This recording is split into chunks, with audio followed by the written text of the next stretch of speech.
Can you hear me clearly out there? Are you ready to have a celebration today? Make some noise. Woo! I'm Sway Calloway of MTV, and on behalf of ServiceNation, I want to welcome all of you to the launch of ServiceNation's Mission Serve. What I'd like to do is have the veterans, active duty service members, and military family members in the audience please stand up and be recognized.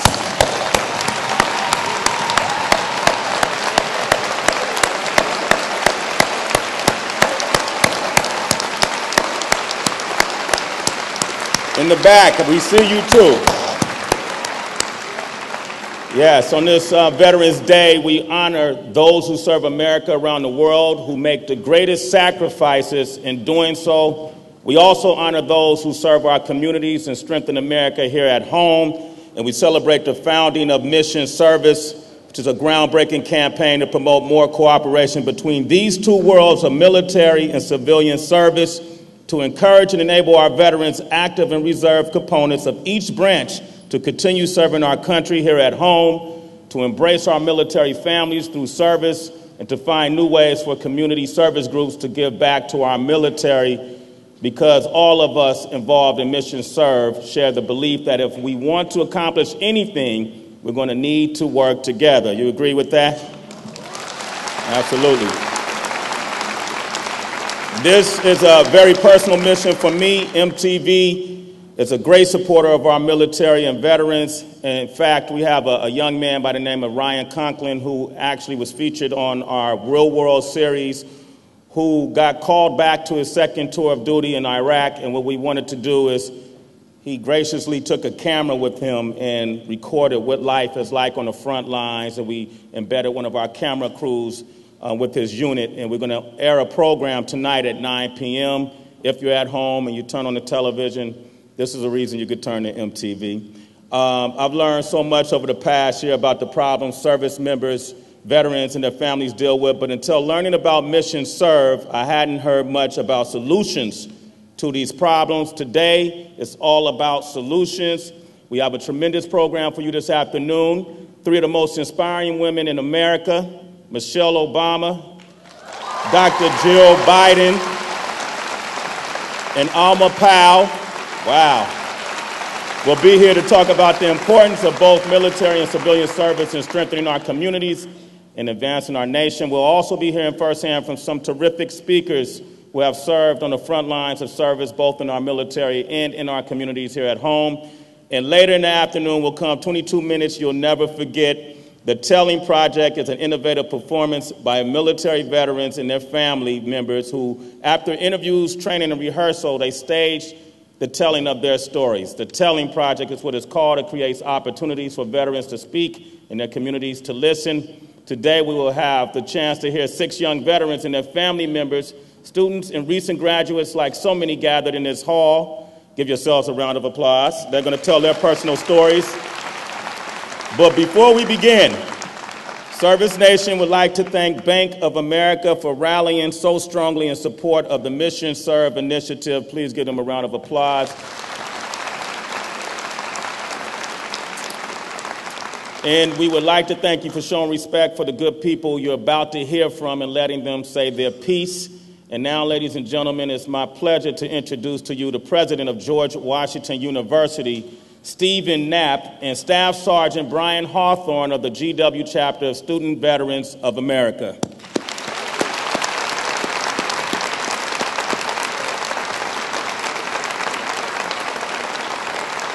Thank you.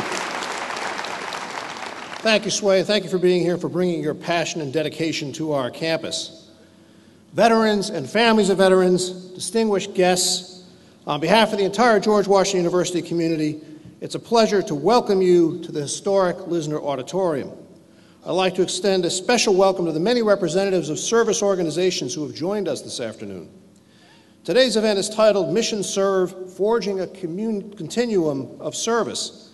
In particular, we're honoring the veterans who have served our nation so valiantly and the families who have sacrificed so much by allowing their loved ones to serve, and finally, those who have dedicated themselves to supporting our veterans and their families.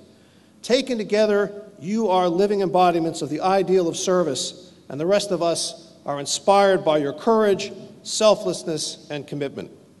Here at George Washington, where service is both a core institutional value and something about which our students are famously passionate, we're honored that First Lady Michelle Obama and Dr. Jill Biden have joined us today, along with Alma Powell, to recognize the commitments that so many have made to serving their communities and our nation. At the same time, we have the honor of congratulating Mrs. Alma Powell on receiving the inaugural ServiceNation Award for excellence in military and civilian service. All of us at GW were thrilled earlier this year when Mrs. Obama challenged us to perform 100,000 hours of community service this academic year and agreed in return to be the keynote speaker at our commencement address exercises on the National Mall this coming May. And I'm pleased to report that to date we've tracked more than 20,000 hours of service, and we expect that pace to accelerate next Monday when we launch GW's volunteer match system. GW has a strong and long-standing record of supporting veterans.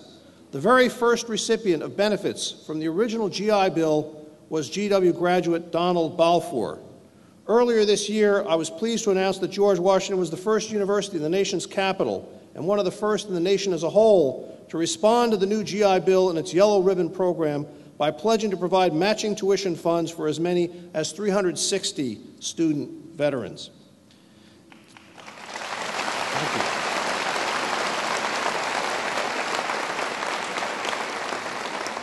And so it's now my pleasure to introduce a student leader who has done as much as anyone to carry forward that great George Washington tradition.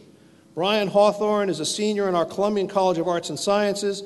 He's also a staff sergeant in the United States Army Reserves who served 2 tours in Iraq as a combat medic.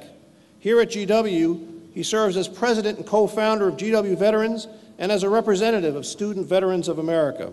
He's worked tirelessly to advocate for GW's continued commitment to the veterans of today and tomorrow. Ladies and gentlemen, please join me in welcoming Bryan Hawthorne.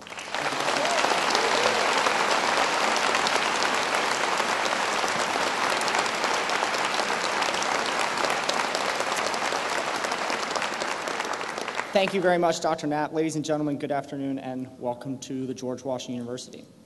On this Veterans Day, I'd like to offer a special recognition to the World War II, Korea, and Vietnam era veterans who have done so much to advocate and support my generation of veterans despite having such difficult transitions following their periods of service.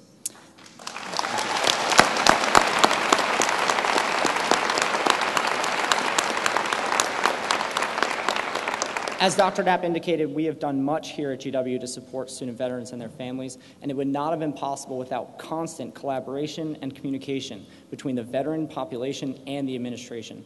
This advocacy by and for veterans, partnered with the reception and enabling of our civilian and military counterparts, is the recipe for success that we are celebrating here today. Many of the initiatives being profiled by ServiceNation's Mission Serve initiative form around this core. It is also the formula that has made one of our hosting organizations, Student Veterans of America, so successful. Enabling student veterans like myself and those sitting behind me to work with the universities and surrounding communities to enable their academic achievement is paramount to SVA's mission. This is obviously contributing to the success of the recipients of the VA's post 9/11 GI Bill, who we hope will go on to become the next greatest generation. GW is honored to be hosting such a fantastic event in humble recognition of today's heroes, and the multitudes of phenomenal speakers to follow are sure to do them justice. And now, in honor of our service members serving right now in harm's way, their families who await their return day by day, and especially those families who have made the ultimate sacrifice, losing a loved one in the service to our great nation, let us come together in remembrance. We remember especially those personnel killed last week during the shooting at Fort Hood, and our thoughts and prayers are with the families of following that horrific tragedy.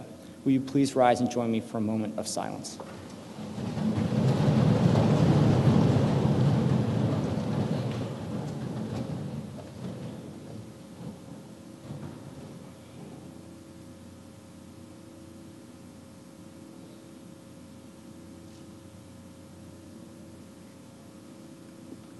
Thank you very much.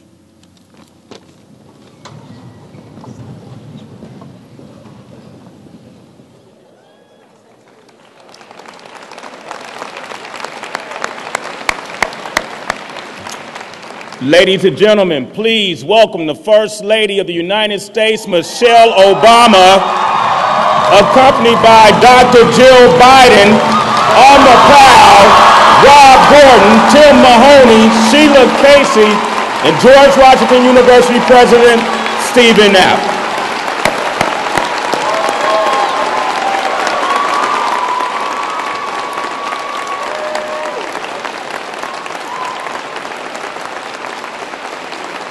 Thank you for coming.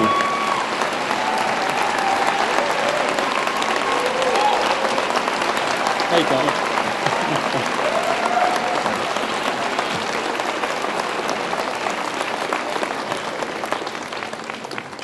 Please. First of all, let me just say thank you to Sway. Isn't he great, by the way? Let's give him a hand. Terrific. Thank you, sir. Mrs. Obama, Dr. Biden, Mrs. Powell. Distinguished guests, fellow veterans, I'm Rob Gordon, a proud member of City Year, a veteran and chair of Mission Serve. Welcome, welcome to you all.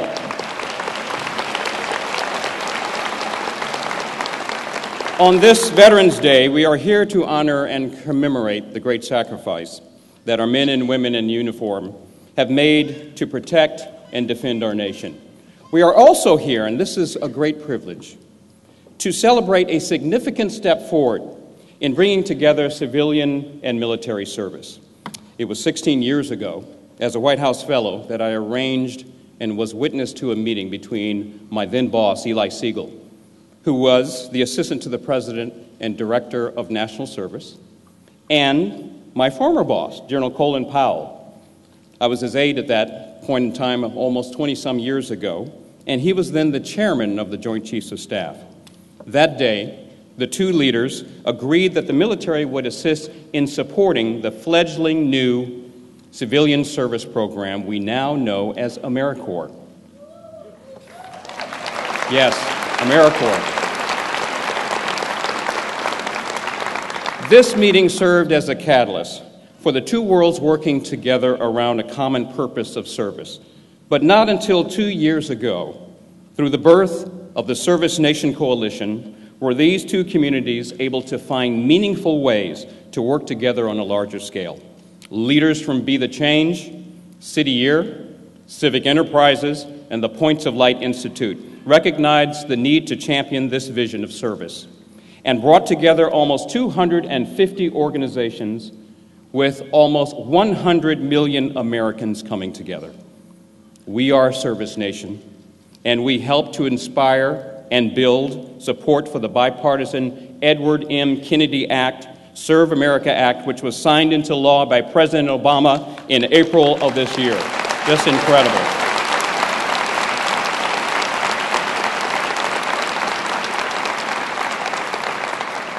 In that same spirit, our coalition was inspired by the potential of bringing together the civilian and military service sectors, and we asked members of the ServiceNation Coalition to come together to support the many needs of the military community, and thus Mission Serve was born.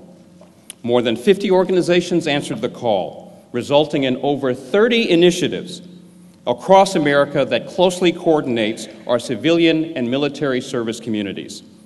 The ServiceNation Coalition encompasses community service organizations, veterans organizations, military family groups, and active duty and reserve components from each branch who are dedicated to meaningfully integrating service to country with service to community.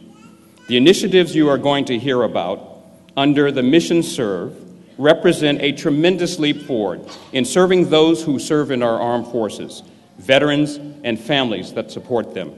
It is an honor to inaugurate these initiatives and wish their supporters well as they endeavor to accomplish this essential work, restoring the proud tradition of serving those who serve our nation.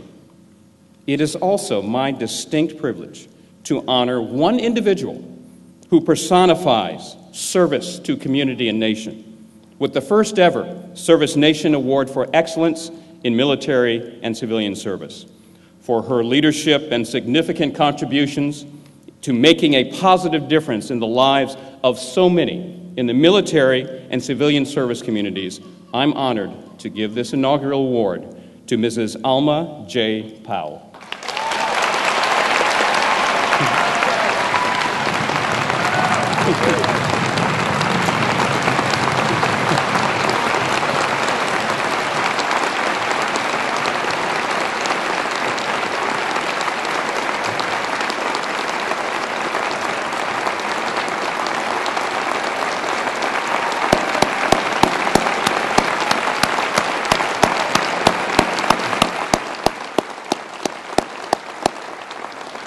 Now, it is special. It's special for me to give, please be seated. It's special for me to give this award to Mrs. Powell. Since almost 30 years ago, I served as an aide to General Colin Powell. You helped bring me up. And watched with pride and joy over these years as Mrs. Powell emerged as a powerful leader whose accomplishments have gone above and beyond the call of duty in service to those in need, especially members of our armed forces, veterans, their families, and our nation's children.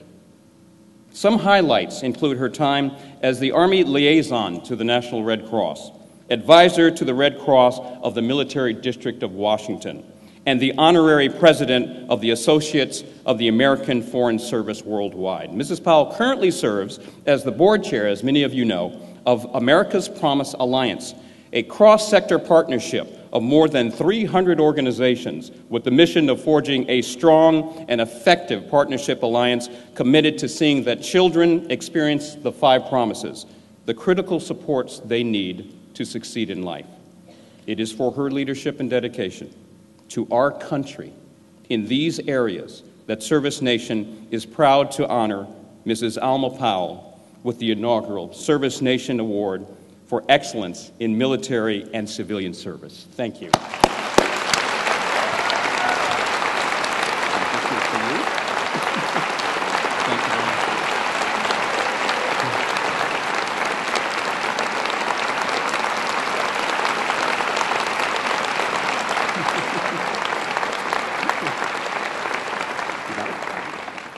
Well, thank you. That was truly a gracious introduction. Rob, I raised you well. And I know that his family is in the audience today, and I greet them, and I'm so happy that you all are here to share this.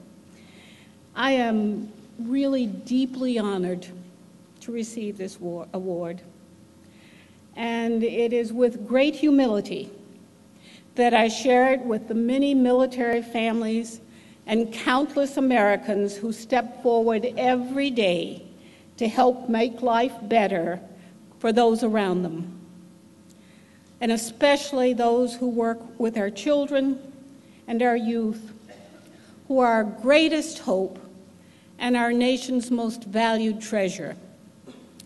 Earlier today, I know that many of you were a part of the Blue Star families and student veterans of administration who were busy preparing care packages for military families. Efforts like this and the larger effort behind the ServiceNation Civilian Military Initiative are essential, vital to the well-being of our American community.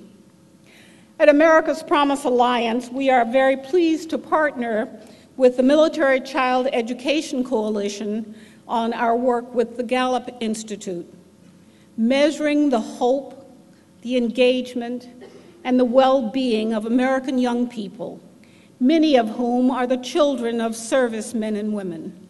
We have to know what our children are thinking so that we can work to provide the things that they need. Service is the selfless recognition that all of us have a role to play. We have a role to play in sustaining our communities and helping them to become great. It is through selfless acts that we become our better selves.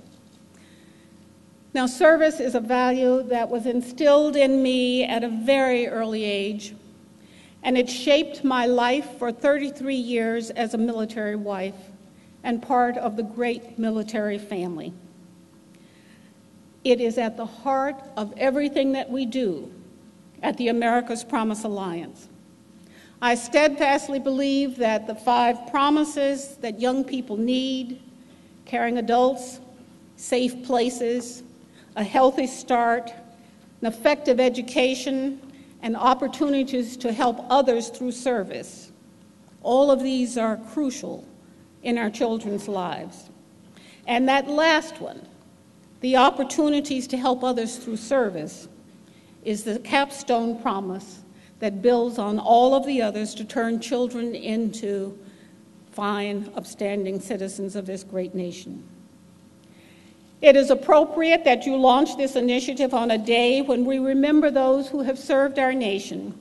And it is important, really important, that we affirm today and take with us all the time that it is all of us working in partnership to build a stronger America. Civilian and military, schools and communities, private and public sectors. Over 200 years ago, it was Thomas Jefferson who said, "There is a debt of service due from every man to his country, proportioned to the bounties which nature and fortune have measured to him." And that's the spirit that is alive here today. It is a spirit that I see growing across this land, and it will continue to grow with your energy and leadership. It is this spirit by which America will live out the true meaning of service nation. And it is in this spirit that will ensure that the greatest days of our nation are yet to be. I am so grateful to this honor. Thank you so very much, and the honor of serving with all of you.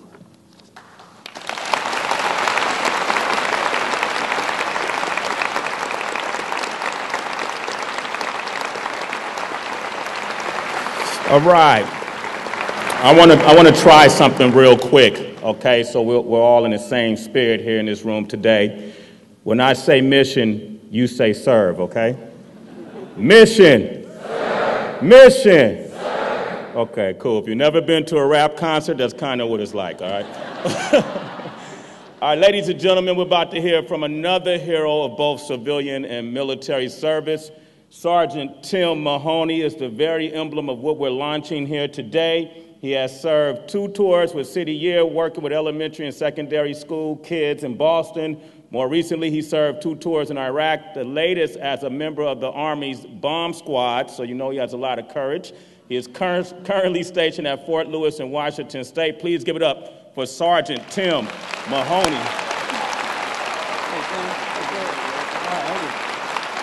All right, how's everybody doing?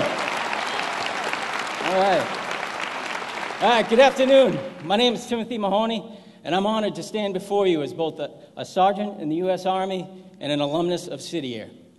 Now, in 1995, a couple years after I graduated high school, I answered the call to serve my country by joining City Year, donning the red jacket, and working with a team of young idealists in a Boston school in a low-income neighborhood that faced a lot of challenges without a lot of resources.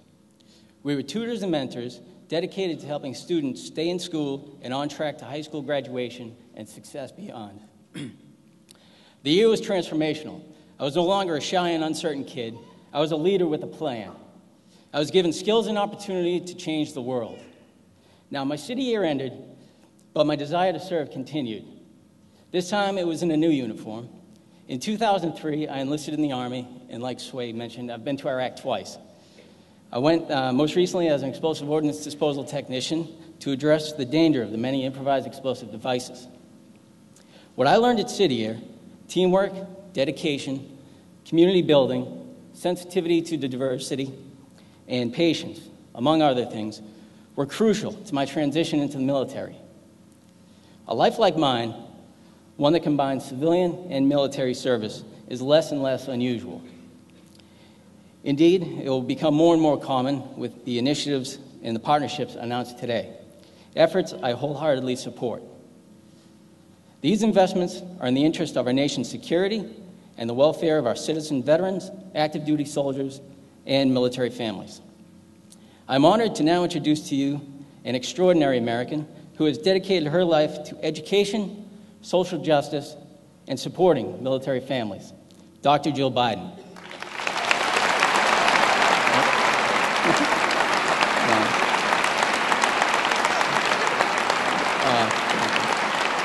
As a Blue Star mother, Dr. Biden has made military families one of her top priorities. She has traveled to many bases in both the United States and in Germany to speak with soldiers and their families and try to raise awareness and show appreciation for the special sacrifices that these Americans make. In Delaware, Dr. Biden was active with a nonprofit organization called Delaware Boots on the Ground, which is dedicated to helping families during times of military deployment by organizing community events to raise awareness and support. Because of her deep commitment to education, President Obama has asked Dr. Biden to help highlight the importance of America's community colleges. And Dr. Biden frequently visits community colleges and speaks with students, parents, and teachers around the country as part of this outreach. We are so honored that she is with us today. Please join me in welcoming Dr. Jill Biden.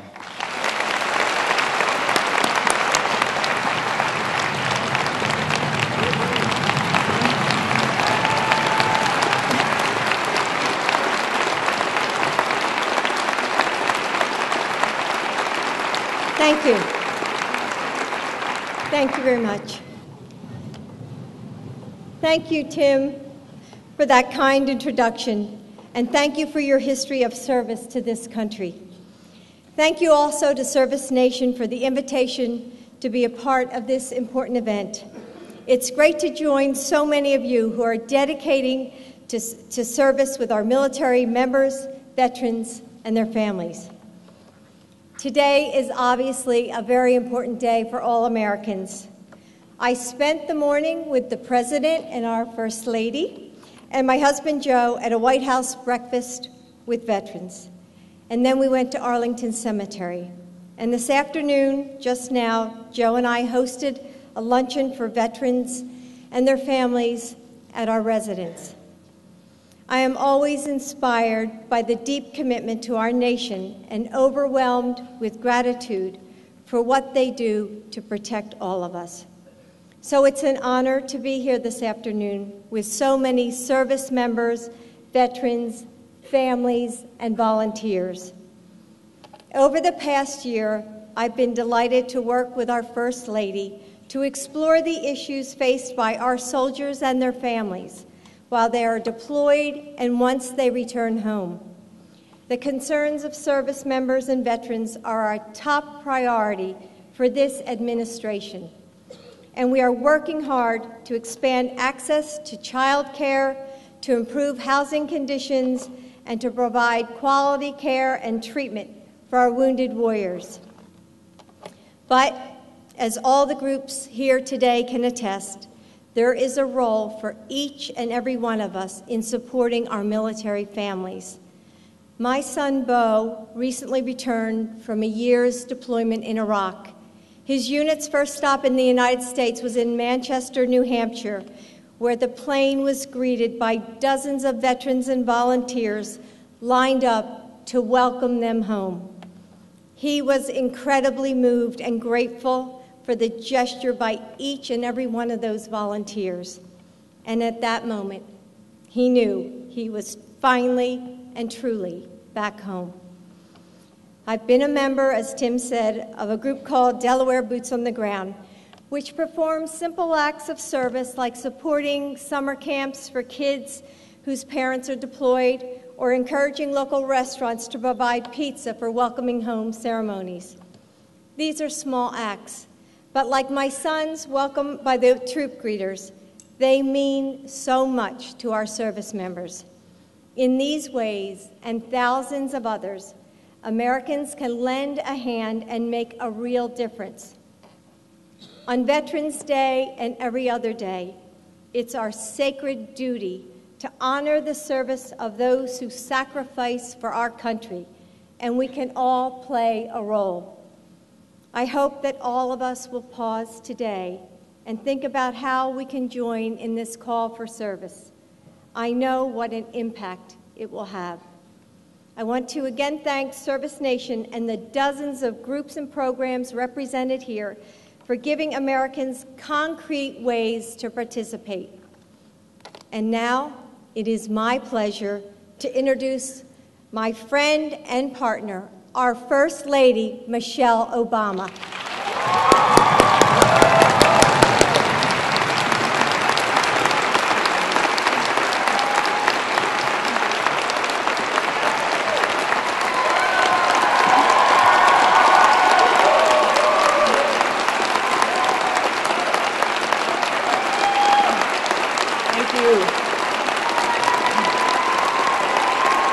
Thank you, everyone. Thank you. Thanks so much. I'm thrilled to be here, thrilled and honored. We've had a wonderful day today, as Jill said, and this just tops it off. First, let me begin by thanking Jill for her kind introduction. As a Blue Star mom, as she said, whose son recently returned from Iraq, Jill has brought her personal experience to our work in the White House, and it has been invaluable. She's working tirelessly to highlight the extraordinary service of our National Guard and Reserve members and their families. She is a wonderful partner and a dear friend to me and my husband, and I love her dearly. Please, let's give Jill another round of applause.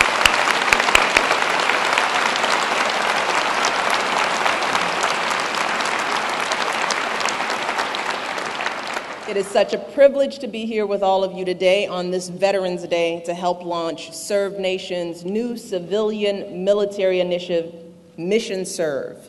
I want to thank Senator Merkley, who's here, and Major General Stephen Roman Apt for joining us today. And I'd also like to recognize Colonel Rob Gordon, Mission Serve's chair, as well as Ross Cohen, the Director for Civilian Military Partnerships for ServiceNation, and all of the people and partners who have worked so hard to create this effort. You all have done just a fabulous job. And I also want to thank GW and your president.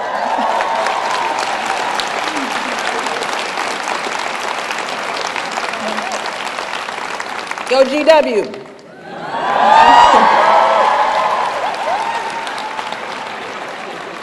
And your president, Steve Knapp, for hosting us today. As some of you know, a couple of months ago, I issued a little challenge to this university that if students, faculty, and staff here did 100,000 hours of community service, that I'd do what? Speak at commencement. Well, in just 7 weeks, you all have done more than 19,000 hours of service. That is pretty amazing. That's wonderful. So if you all keep it up, maybe I'll see you here in May, right? Finally, I feel particularly privileged to share the stage today with Mrs. Alma Powell, who knows a thing or two about service and sacrifice, right?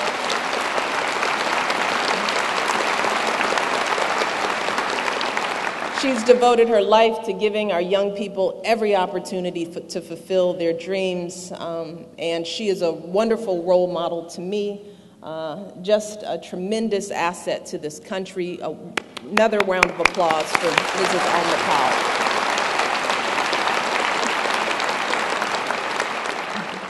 One of the greatest privileges that I have as First Lady is the chance to meet with veterans and to meet with service members and their families all across America. And I have to tell you, I always come away from every single visit with this sense of pride and gratitude, but also with a sense of awe, true awe. I'm in awe of sacrifices they make. You think about it, a tiny fraction of our population bearing the burden of 8 years of war, serving tour after tour of duty, missing out on birthdays and anniversaries and those precious moments with the people that they love most. I'm in awe of the men and women that I meet who have been wounded, and some very seriously, who will tell you that all they think about is not their injuries, but about the folks that they left behind. And all they want to do is to be back in their units serving this country again. I'm in awe. And I'm in awe of the military families that I meet. Spouses who play the role of both parents, trying to juggle getting to baseball games and ballet recitals, doing it all. Grandparents who step in to care for the children when a single mom or dad in uniform is away. People who find the strength to carry on after those they love most have made the ultimate sacrifice. And we witnessed their courage and grace this past week in the aftermath of the unthinkable tragedy at Fort Hood. And we hold those who lost their lives and those who love them in our thoughts and our prayers today. All of those men and women, they joined our armed forces because they love this country so much that they're willing to give everything they have to protect it. And that commitment, it doesn't just disappear when they return to civilian life. See, that's the beauty of it. It doesn't go away. For many of these folks, service is the air they breathe. It's the reason they were put here on this earth. And they don't just want to serve for a certain number of years of deployment. They want to make their entire life a tour of duty. And whether it's technical skills in engineering, logistics, public safety, whether it's leadership skills like team building and performing under intense pressure, what they've learned standing watch over the homeland and fighting wars abroad is precisely what we need to meet our biggest challenges here at home. And that's whether it's turning around a failing school or managing a big city homeless shelter. We need that energy, whether it's running a rural health clinic or rescuing a community struck by a natural disaster. Our veterans have what it takes for success. So they have the skills to serve, and they have the will to serve. And it's up to us to give them the opportunity to serve. And that's why the Edward M. Kennedy Serve America Act that my husband signed into law establishes a Veterans Corps. That's why our United We Serve Summer of Service program engaged veterans groups all across America, deploying them to serve their communities right here at home. And that's why we're so thrilled about the endeavor that you are all launching here today. Through the partnerships in this new coalition, Wounded Warriors are mentoring young people and combating gang violence. Through this initiative, veterans are building homes in New Orleans and working to reduce the dropout rate in Boston and Philadelphia, and helping their fellow veterans reintegrate into communities all across America. And ordinary citizens are mobilizing to give something back to our men and women in uniform who've given so much to us, like offering free summer camps for military kids, or working to expand economic opportunity for military families, providing job training, educational support, and mental health services for our veterans. It's this kind of work this administration has been doing since my husband took office. His budget called for the largest percentage increase in the Veterans Administration budget in 30 years, and that includes pay raises to our troops. It includes improvements in health care, education, and housing, and career development for military spouses.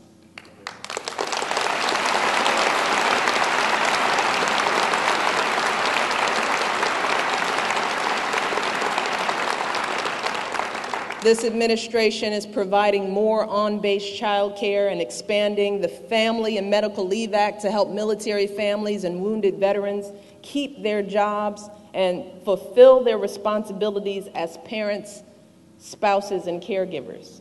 And just this week, my husband signed an executive order that will dramatically step up our efforts to hire veterans throughout the federal government. But we all know that in the end, supporting our military and our military families requires more than just good government. I say this all the time. It also requires an active citizenship. Because when our troops go off to war, they are protecting every single one of us. The freedoms they fight for are ones that every single one of us enjoys. So it's up to every single one of us to honor their service with service of our own. It's up to us to recognize our veterans not just for all they've done for this country, but for all they will continue to do for this country. That's what Mission Serve is all about. It's about honoring the dedication that led a young man named Kent Park to West Point and then ultimately to Iraq. And it motivated him to continue his service as a mentor to young people when he returned back home. And as Kit put it, he said, "You have to be an active participant by giving back to your community and doing your part." He said, "That's what being a citizen means. It's a lifetime of steady dedication to service." It's about honoring the courage that led Amber Barr, a soldier who I met at Fort Hood yesterday. See, Amber rushed to the aid of others during the attack last week. And she helped out a number of her fellow soldiers, not even realizing that she had been shot in the back herself. She later explained, this is her quote, "My own personal safety wasn't really what mattered to me. It was making sure that my battle buddies were safe." She said that was my number one priority. And it's about honoring the service and sacrifice of our military families, too. It's about honoring people like Daniel DeCrow, who I met at Fort Hood. He lost his son, Justin. He said the last time he spoke to Justin, he told him how proud he was. And he later said, "That's what I said to him every time I saw him, that I loved him and I was proud of what he was doing." He said, "I can carry that around in my heart." So may each and every one of us carry that same pride, that same gratitude, that same love in our hearts, not just on this day, but every single day. Thank you so much, and God bless you all.